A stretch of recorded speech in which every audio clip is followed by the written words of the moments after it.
आगमन झालं आहे। आपण या ठिकाणी पाहू शकतो की दगडूशेठ गणपती मंदिर ट्रस्टचे जे पदाधिकारी आहेत ते या ठिकाणी दगडूशेठ गणपतीला निरोप देताना दिसत आहेत। अतिशय भक्तिमय वातावरणामध्ये आणि गणपती बाप्पा मोरयाच्या जयघोषामध्ये हे जे गणेश भक्त आहेत हे आपल्या लाडक्या गणरायाला निरोप देत आहेत। या ठिकाणी कृत्रिम हौदामध्ये पर्यावरण पूरक पद्धतीने गणरायांचं विसर्जन करण्यात येत आहे। आपण पाहू शकतो की या ठिकाणी गणेश भक्तांमध्ये मोठा उत्साह दिसत आहे। अगदी ज्या दिवसापासून गणरायाचं आगमन झालं आहे त्या दिवसापासून ते गणरायांना निरोप देईपर्यंत मोठा उत्साह जो आहे तो गणेश भक्तांमध्ये दिसत आहे।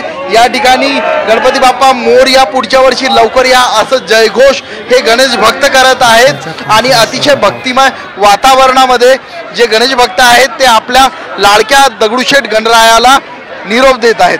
गोपाल मोटघरे, साम टीव्ही न्यूज, पुणे।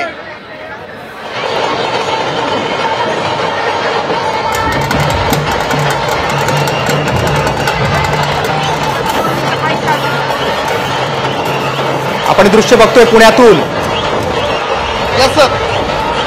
दगडूशेठ गणपतीला डेक्कनच्या पांचाळेश्वर घाटावर अगदी भक्तिपूर्ण वातावरणात निरोप देण्यात आला।